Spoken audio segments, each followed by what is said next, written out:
All right. Well, we're in the third part of what we like to call a series around here called Broken Patterns. We're looking at some unhealthy and often unaddressed patterns of thinking. For the past couple weeks, we have talked about something called the Tetris effect. Anybody know Tetris? Oh, yeah. Yeah? Tom, you know Tetris? I do. No, it's not it.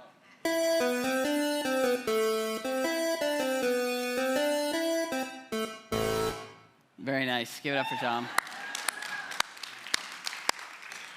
Just for fun this week, I downloaded that on my phone, and it is now just going through my head 24/7, you know? But it's not speeding up like it does in the game. Anyway, okay, sorry. So the Tetris effect is this idea. If this is your first week with us, the Tetris effect is this idea that like when you do something for long enough intentionally, eventually your brain begins to do it automatically. So it came from this idea, this experiment that was done with people who were playing Tetris for hours.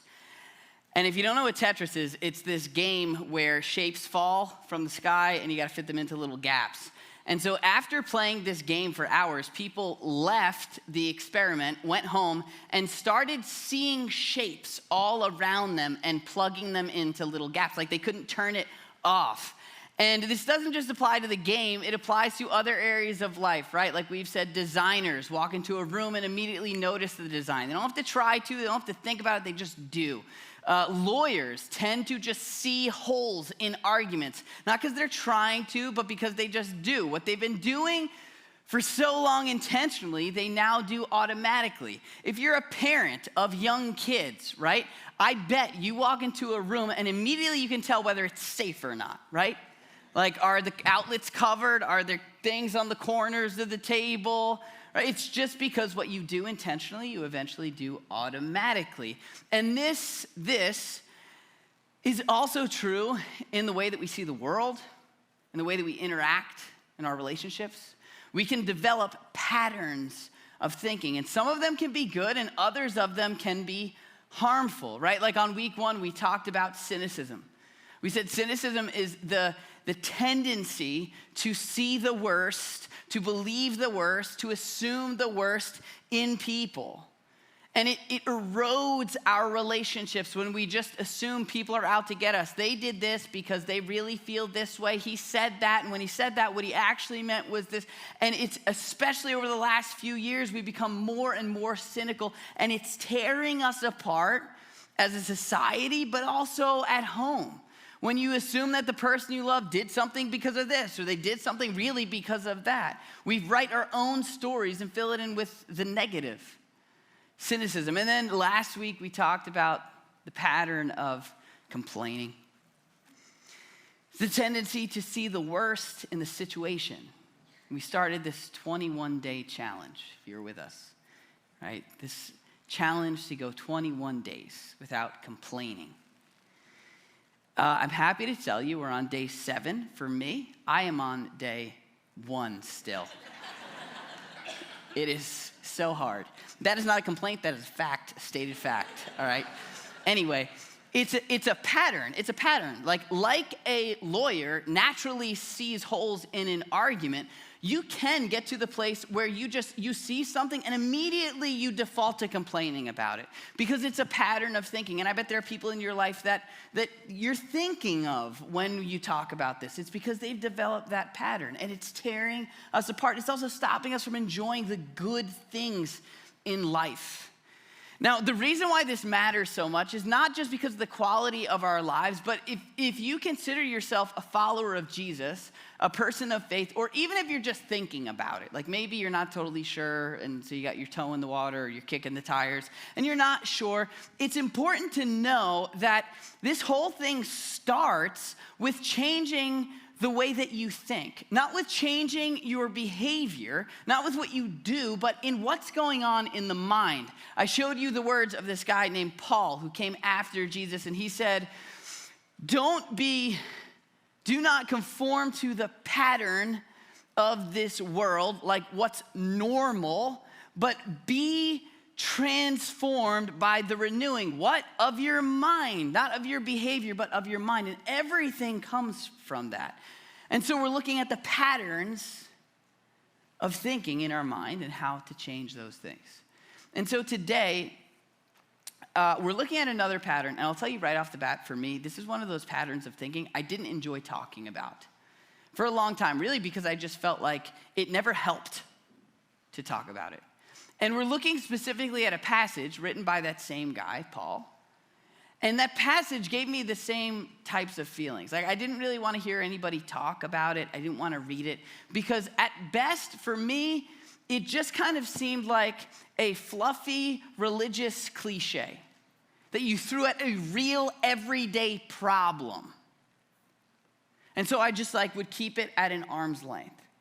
But over the past several years, after diving into it a little bit, studying it, spending some time fleshing it out with other people, what's amazing is that I think this passage, that maybe for you, especially if you've been in church for a long time, this passage that has become so familiar to people who have heard it and are just now kind of oh yeah, that's right, there's that verse.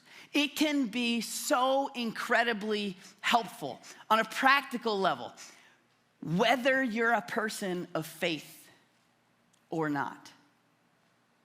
So today, we're talking about worry. Worry, which is the tendency to see the worst in the future. Think about what your life really would be like without worry. Or, okay, maybe that's unrealistic. What if you can dial it down? How much more peaceful would your life be? Or maybe even the last week. How often did you find yourself just cycling through the what ifs? Or maybe even just the past 24 hours. What would the last 24 hours have been like without worry? Worry, it eats away at us. It's damaging. Often we believe we should be worrying. We believe that it could be helpful even, but it's damaging. Just recently, I started watching this guy on YouTube. He's the most successful YouTuber of all time. His name is Mr. Beast. Anyone heard of Mr. Beast? Okay. If I told you how he got so popular, you wouldn't believe me. So I'm not going to go into all the details. But he basically just does really dumb things, and he gives people money when they do dumb things. He has all these challenges. So for example, there was this one where he sets up these two football players across from each other, and he says, all right, just throw the ball back and forth, 5 yards, which is 15 feet. Throw the ball back and forth. And they start doing it. He goes, every time you catch the ball, I'll give you $1. And he drops $1 into this tank. And he goes, you can do it for as long as you want, but if you drop the ball, you lose it all. And so they start doing it, and then the video cuts to some other stuff, and they come back. It's 8 to 10 hours later. And you see these guys, they're sitting there throwing the ball back and forth. They have this tank, it's gigantic. It's just filled with money, right? And there's a guy standing there that drops $1 in after every single throw. And if you look at the people that are doing it, those two guys that are throwing it back and forth, they just look like they have the life sucked out of them. They are exhausted, they're shot, not because they're physically exhausted. I mean, we're talking about football players here, people that work hard for a long period of time, for hours at a time, and yet they're just totally drained. In fact, he asked him, he's like, oh, you want to take this to the next level? And immediately the guy was like, no. And I stopped, and I even mentioned to my wife, I was like, look, this is what worry does to you. Because for 8 to 10 hours straight, it's at every throw is well, what if we drop it? What if we drop it? What if it? Over and over and over. And you see they're just emotionally depleted. They ended up getting all the money. They did a good job. And they were so relieved.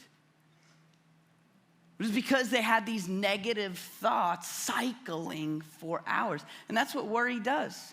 I mean, think about it. Those guys, they really had nothing to lose. I mean, worst case scenario, they dropped the ball. They leave with $0. They came in with $0. It's not like they have to pay for something. And yet there's all this money on the line, and neither one of them are happy. they're just like depleted. Worry, it does that to you. For me, like some of the difficulty with this idea of worry, like talking about worry, is stress, anxiety, worry. Like we can often just put it in one, kind of bucket on its own, right? Like all together, just kind of general negativity about the future. So we treat it all the same. But just defining our terms can be extremely helpful when it comes to stuff like this. According to like professionals, people that study stuff like this, stress, if you want to talk about stress happens when you see a challenge or a situation before you in light of your ability. Like we feel stress when we're not sure if we can handle what's before us. It's tied specifically to the circumstance or the challenge that we're facing. So if I said, all right, everyone's got 3 minutes to write 10 pages, right? Immediately you feel stress because you're examining the challenge next to your ability. That's stress. We're not talking about stress. Then there's anxiety, all right? And anxiety can be a state, like you can be anxious. It can also be a trait, meaning you can see yourself as someone who tends to be anxious. It can also be a disorder. And anxiety is one of those things, it has so much to do with the chemistry in the brain. You can develop an anxiety disorder. And if you have, which a lot of people do, you should see a counselor and get treatment for it. That's not what we're talking about today. Anxiety it's an emotion that often has a lot of worried thoughts, but really is very physical. There are physical changes in the body. There's a feeling of tension. That's not what we're talking about. What we're talking about is worry. Worry is it's a case of the what ifs. Like it's an exercise in the mind where you're visualizing, here's how this can go wrong, and you go there. Or it could go this way, and you go there. It's not legitimate concern for the future. It's like running on a treadmill of the what ifs, right? You ever, like in elementary school, there was always a kid in the class that would ask what if after an explanation, like, oh, you guys can go play outside, but don't do this. And then someone's like, well, what if this happens? And what if this? And the teacher just be like, enough with the what ifs, because they never end, right? And that's the idea with worry. It can never end if we don't do something about it. It's a case of the what ifs. As like human beings, as far as we know, we're the only creatures that have a flight simulator. Like we can actually simulate the future. Michael Phelps used to do this for every single race. He called it playing the tape. Before one of his races or meets or whatever you call it, a swimming challenge, his coach would be like, go play the tape. And he would go sit down and he would close his eyes and he would visualize himself walking up to the little diving thing. He'd put on his goggles. He would go through the whole thing and visualize his victory before it would happen. Worry is when you go in bad places. When you visualize yourself tripping up the blocks and belly flopping into the water. It's the thinking part, and it's unhealthy, it's damaging. It's a pattern of seeing the worst in our situation. And so the Apostle Paul, in actually the same letter that we looked at last week, he gives us some instruction.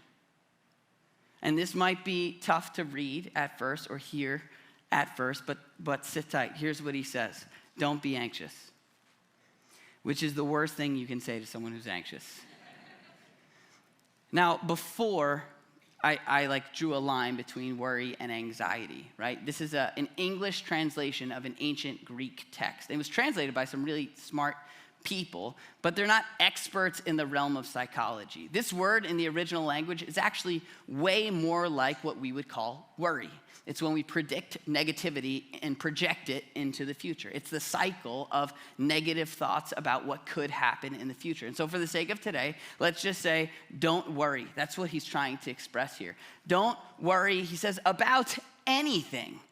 But he gives us some direction. Like, here's where you can put that creative energy. He says, Don't worry about anything, but in every situation, all your situations by prayer and petition with thanksgiving, present your requests to God. Then he tells you what will happen. And this is what all of us want, whether we believe in God or not. He says, and the peace of God, which transcends all understanding, will guard, will protect your hearts and minds in Christ Jesus. It's this idea of like peace that can't be shaken in whatever situation. Now, what's kind of cool here, right? And if prayer is not your cup of tea, I get that. But he's got all these words here about praying. And then he gets to this idea of presenting your requests to God. That word is not a prayer word. It's a word that has the idea of a mystery being solved, or something that was once concealed now being revealed. In other words, he's saying, like, there are layers to your worries, to your concerns, to the things that make you worry. And the best thing you can do is dig deeper, like make those things known. It's not because God doesn't know about it, it's because maybe you haven't been able to articulate it. So to give you an example, maybe you've got a job interview and you're worried about it, and you're up all night worried about why how this job interview is gonna go. What Paul would say is, like, get to the bottom of that. Well, why are you worried about the interview? Because you're worried about the job. Well, why are you worried about the job? Maybe it's because of what the position will say about you, how it will make you feel when it comes to what you're worth or how far you've gone in life. Maybe it's a significance thing. And there you found the core of the concern. And that's something that you can work with. Or maybe it has to do with provision. Maybe it has this idea of you feeling like, am I gonna have what I need to provide for the people that I love? And that's something you can work with. And that's what a good counselor or a good therapist will do. They'll just say, okay, well, what's beneath that worry? Or you can just sit there cycling, going through all the hypothetical situations of how the interview might go. Or you can dig deeper. And if you can disarm that, then everything that the worries were stacked on fall apart. They've got nothing to stand on. It completely disarms them. So he says, make your requests known to God. And then before that, actually, we've got all these words for prayer. Okay, so he's saying pray. Now, in English, we have one word for prayer. It's prayer. But in this language, they had all these different words. And he's saying ask, petition, like with supplication. Pray, ask. Keep bringing your things to God. And he says to do it with thanksgiving. Why? It's not because God wants like a little pat on the back. It's not because he's going to be offended if you don't say thanks. It's because it's amazing how much more confidence you'll have asking God for things for the future when you stop and remind yourself about all the things he's given you in the past. It's this idea like you have come through in the past, and I know you'll do it again. Maybe it's not the way I want, maybe it's not how I expect, but I know there is someone who has my good in mind, and I can trust him. And so he says, get to the root of your issues, but pray, like get it out, voice your concern, and God will hear you. I saw this illustration a few years ago, actually, and it stuck with me because for me, it's helpful. All right, so there's this pastor, his name's Craig Rochelle, really smart guy. I think he's out in Oklahoma. And he says he's got like literally boxes, like a worry box. And he said when he's worried about something, and something's keeping him up at night, he'll write it down. You know, I'm worried about my health. And he says he'll pray about it, and then he takes it out of his worry box. He puts it in the God box. He's like, that's the way I need to see that it's out of my hands. And he said, when I find myself worrying about it again, I go back to the box and I pull it out. And he said, it's as if I'm telling myself that I don't think God can handle that. I need to worry about it. And so we developed this habit. And maybe for you, because prayer it's not something you can see, right? Maybe for you, you need to write it down and put whatever it is in there. Let it go. And watch.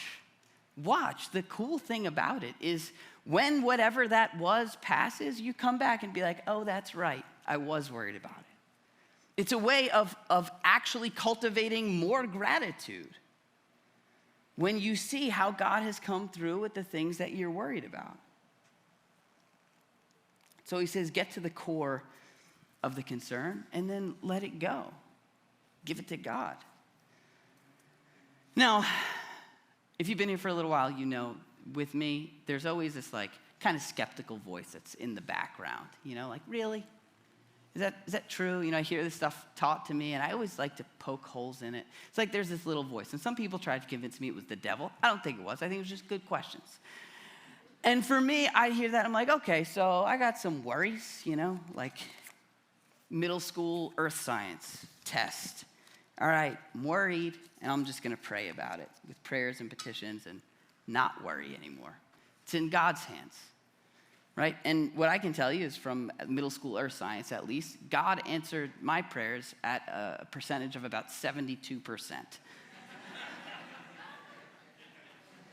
But it just seemed like your whole theory just falls apart. Okay, don't worry, pray. Sure, like, okay, maybe it's your health. You're concerned about your health. So you pray about it and put it in God's hands. But it seems like certain people that have certain habits tend to be healthier than people that don't. Or maybe you're concerned about your finances. So you pray about it and you put it in God's hands. It seems like certain people with certain financial habits tend to do better off than people that don't. And I don't know how much it has to do with prayer and how much it has to do with their habits. And here's where, for me, this passage like lit up. We talked weeks ago in our No One's Favorite Bible Verses series, the importance of context, like backing up and seeing what else is going on. And that's the same issue here. Paul's actually, he's not done. He says this, he says, finally means the last thing I just said wasn't the last thing I just said, right? There's more. Finally, brothers and sisters, he says, whatever is true, whatever is noble, whatever is right, whatever is pure, like all positive words here, whatever is lovely, whatever is admirable, if anything is excellent or praiseworthy, worthy of praise, of being excited about, he says, think about such things. Think about what you think about. Be aware of what's going on in your mind. But he's still not done. He goes on, he says, whatever you've learned or received or heard from me or seen in me. He says, put it into practice. Pay attention to what you're doing and how you're living. And you know how he wraps it up? He says, and the God of peace will be with you. Whenever you see repetition in these letters, it's because the writer is trying to tell us something. He just bookended. Remember, peace of God that passes understanding? The God of peace. There's the idea. It's a peace sandwich, right? There are 3 parts to this equation, not 2. In other words, there's a third box. There's a box that we could call the me box. Like some things are God's responsibility, and some things are my responsibility. It's 2 parts, what you think about and how you live. What's going on in your mind and what's going on in your life. You know, if you can pray as much as you want, but if you go into a corner and just think about how bad the world is and sit there for a few hours, you're gonna come out pretty stressed. It's gonna be hard not to worry. If you're not paying attention to the things you're putting in your mind, it's gonna be hard to worry, or hard not to worry, rather. There was a time when you heard bad news at a rate that was manageable, right? Or at least at a rate that was proportionate to the size of your community. If you heard that a store got robbed, it was because the store in your community got robbed and you heard about it. Now, some teenager steals a hoodie in South Dakota and you get a push notification on your phone. And all of a sudden, it very quickly can seem like the world is this really dangerous place because there is no shortage of things to worry about. It's important that you keep track of how much you're putting in. What are you watching on TV? What are you reading? How much social media are you taking in? Right? Because this stuff can disrupt your peace. We need to think about the things that we're thinking about. There's this professor, his name's Andrew Huberman. He's a professor at Stanford. And he says, like, often the mind has a lot of difficulty controlling the mind. In other words, like, if you find yourself in a cycle of hopelessness and despair and worry, sometimes, you know what you need? Sometimes you need a snack and a nap. Or a 10-minute walk and a glass of water.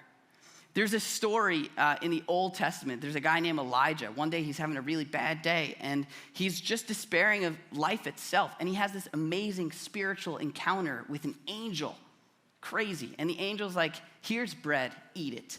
And like, that's the answer. We're like spiritual, but we're also physical. And sometimes we need to do physical things to change what's going on in the mind. For me, lately, like the past year, I got into doing cold plunges, like going in an ice bath. I have a 96-gallon garbage can in my garage. I don't put garbage in it, just water. And sometimes when I'm in like a funk, right, or I just need to snap, I'll just go in the ice bath and it snaps me out of it. It really is something that's become like good for my mind. I don't know how long this phase is gonna last because it's so dang cold. But for me, that's like something that's just like, okay, I need a walk. I need some space. You gotta pay attention to what we're thinking about.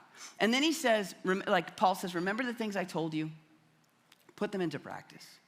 Now, the problem for you and me is we'll read things that Paul told them, like things about greed or about honesty, telling the truth. And we'll read it and be like, oh, it's just one of those commands in the Bible, you know, it's just like about right and wrong and old-fashioned, and God just wants to stop us from having fun. But what if all of these things are written for our good because there's a God who cares about us? And what if they're not holding us back, but actually setting us free? Like, take greed, for example. Maybe you have an unhealthy relationship with money. And maybe these things aren't written to like because you're doing something wrong and God doesn't like that. Maybe it's because he knows that will steal your peace. If you never feel like you have enough, you'll never be happy, right? Or maybe you have an issue with telling the truth and, you know, you just kind of say whatever is convenient in the situation and yeah, well, I'm not like super about the rules, so I just say what I gotta say. I don't, you know, take it to the extreme. And maybe that is slowly tearing away at the fabric of your relationships. Maybe there's some underlying stress that's come from having to keep the story straight with all the different people in your lives. He's saying, like, this is part of it. The not worrying. It's like, listen to what I said. And you'll feel like the God of peace is right there with you. Not because you've earned it, but because you're following him. You're walking in his footsteps, and it is a life of peace. So we have to pay attention to what we pay attention to. We have to pay attention to what we're doing. There is a prayer aspect. I give it to God, but then there is part of it that we need to take control of. The answer to breaking the pattern of worry for you and for me might be clarity. Clarifying what are the things that I can do something about and what are the things that I can't. When there's an issue that you can take steps toward, and you know, well, that thing over there, I can't control that, but this I can, and there is peace that comes from that. You know, maybe finances are a struggle for you. right? And there's an element maybe to your situation where you just don't know how much money is going to come in. You don't know if you're going to get the promotion, what the future, you don't know. But what you can do is live on a budget. And you can say, you know what, there are certain things I can't control about our finances, but here's what I can do, and I'm doing what I can. There's peace that comes from that. Or maybe there's a relationship in your life that is strained right now. Maybe there's some conflict. Do you know, you can't control how they're going to respond. But you can control whether or not you're going to own your slice of the pie. Whether or not you're going to admit every area where you've fallen short with this issue. And you do that and say, look, here's where I've messed up. And if they still don't want anything to do with you, you will walk away with peace, knowing I did what I can and I didn't do what I can't do. If you're a parent and you're worried about the future of your kids, there are a lot of things you can't do because they're people. And as much as we like to think we could just turn them into whatever we want, we can't. But what you can do is take some time to think about parenting. What are some guidelines? What are some boundaries? That's literally why we're offering a parenting course on Wednesday night. So you can take some time to think, okay, what am I doing and what am I not doing as a parent? Not to draw a line between right and wrong, but to help you know there are things you can do. And also know there are things that you can't do. I'm gonna ask the band to come back up here, but here's the picture I wanna leave you with. And if you've been with us for a while, you've probably heard this before, but for me, it's a helpful picture. We have a son, his name is Logan, he's 6 years old, and he loves to play with his toys, like super passionate. I mean, there are toys everywhere, all over the place. And when he goes into play mode, he goes into this world, and all the toys come out, and there's like dinosaurs playing with Pokemon and the Paw Patrol, and it's like this city of whatever. And then eventually the time comes where we walk into his room, and we're like, all right, Logan, you got to clean up your mess. And there's just this look of overwhelm and despair as he looks around at the mess that he's made. And so we'll say, all right, you got to do it. And we'll walk away, and we'll come back, and he's still just like sitting there. And we'll be like, Logan, clean up. You know, we'll come back, and he's just sitting there. And then at some point, Allie read something in a book about little boys. And it said that little boys really need clarity when it comes to tasks. Like, big projects with undefined tasks are extremely difficult for little boys. And so what we started doing is going into the room and saying, okay, we need you to find your dinosaurs and put your dinosaurs there. And then come find us. And then we need you to find your cars. Put your cars in there. And then you need to find one thing at a time. And he would do it with a smile on his face. And you know what? There were some things, as he was putting his toys away, where he'd realize, okay, well, that I can't do. I can't put this back up on that shelf. I'm gonna need my dad. I'm gonna need my mom. But here's what I can. And there's peace and a sense of accomplishment because he was able to find clarity in what he could do and what he couldn't. And maybe for you right now, as you just think of worry in general, it just feels like a bunch of toys all over the room. Different shapes and sizes, and you don't know where to start. Maybe the answer for you is simply knowing what are the things that I can do and the things that I can't. Take steps in the areas that you can, and then the other ones really, in a real way, present your requests to God and try to let them go. And watch how the pattern of worry starts to break in our lives.